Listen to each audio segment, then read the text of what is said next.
Qutub Minar, Gol Gumbaj, Ajanta Ellora Caves. Everybody knows the name of these places.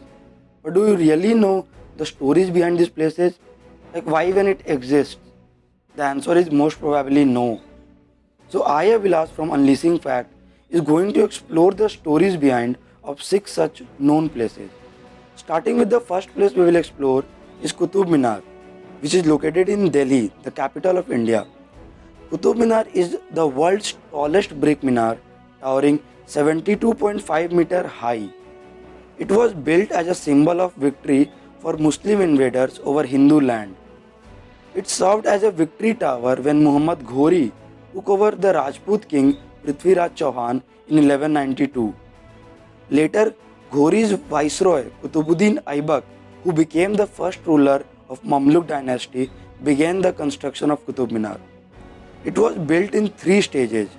The first being Qutbuddin Aibak, who built one story, followed by his successor Samsuddin Iltutmish, who built 3 stories more, and finally Firoz Shah Tughlaq built the fifth and the final story in 14th century. The second place we will visit is Jantar Mantar of Jaipur, built by Maharaja Jai Singh II between 1724 to 1727. He had a very keen interest in mathematics and astronomy from a very early age. He sent his several men far and wide to gather the knowledge about frontiers of astronomy. He was also known as the Astronomer King. The Jantar Mantar is an observatory built to collect the astronomical data. It used the position of sun and the shadows to tell the time in the ancient days. It has been designed so skillfully that it can predict the movement and position of other celestial bodies also. Coming to the third place, which is Elephanta Caves. They are sited on the Elephanta Island, Mumbai, in the laps of Arabian Sea. It consists of 2 groups, first being the large group of 5 Hindu caves and the second smaller group of 2 Buddhist caves. The Elephanta Island was originally called Gharapuri, meaning city of caves. It was the Portuguese who renamed it as Elephanta as they found a large stone elephant where they landed. It is assumed that Elephanta caves have been built between 5th and 8th century. As the creators of the caves remains unknown due to lack of surviving records. But there are legends that suggest the great warrior Prince of Chalukya dynasty, Pulkesin II, built the Shiva shrine to celebrate his victory. Next in the row is the fourth place, that is Gol Gumbaj, located in Bijapur, Karnataka. It is the tomb of Muhammad Adil Shah, the Sultan of Bijapur. As the name Gol Gumbaj itself suggests a circular dome. This tomb has one of the biggest domes in India with a diameter of 44 meters. It took around 30 years to build this historical monument. It was designed by Yaqut of Kabul. It represents an excellent example of Indo-Islamic architecture.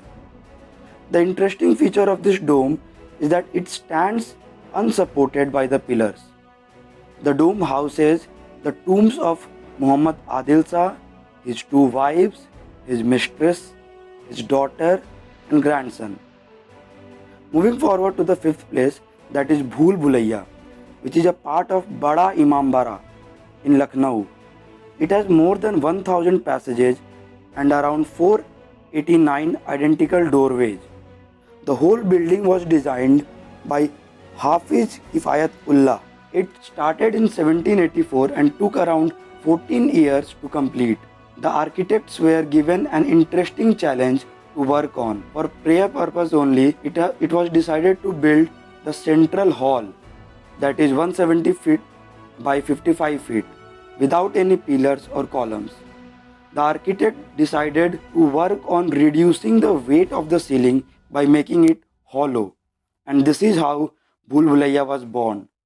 The most interesting fact of this place is that in late 18th century, Awadh, now Lucknow, was facing a severe drought, and to provide employment to his people, Nawab Asaf Ud-Daula decided to build this Bada Imambara.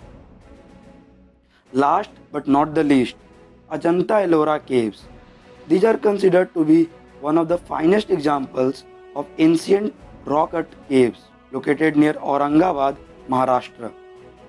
The Ajanta caves, 29 in number, built in the period between 2nd century BC to the 6th century AD, whereas the Ellora caves are 34 in number and dates to the period between 6th and 11th century AD. There are several myths and legends claiming that who built these caves, but nothing is confirmed till date. It is matter of debate for the historians too. But one thing which is confirmed is that Kailash Temple, Cave 16 of the Ellora caves, was built by King Krishna I of Rashtrakuta dynasty in the 8th century. It is dedicated to Lord Shiva.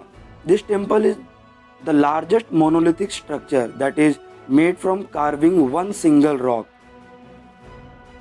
Aurangzeb, the Mughal emperor in 1682, hired 1000 workers for 3 years only to destroy this temple completely, which they couldn't. They could only damage and distort some carvings. The rock was simply too hard to be demolished. So that's being a wrap on the video.